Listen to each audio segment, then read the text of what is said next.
What's the meaning of canoeist?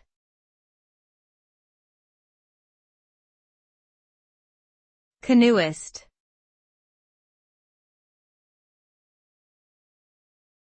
Canoeist.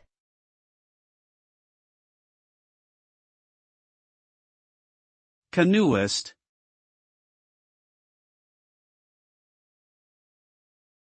Canoeist.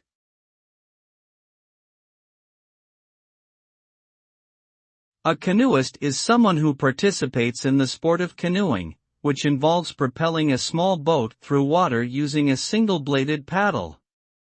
Canoeing can be both a recreational and competitive activity, with various types of canoes used for different environments like lakes, rivers, or rapids.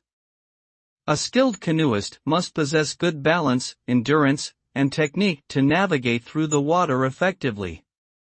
Canoeing can also be a great way to explore nature and experience the outdoors. Overall, a canoeist is someone who enjoys being on the water and navigating it using a canoe and paddle.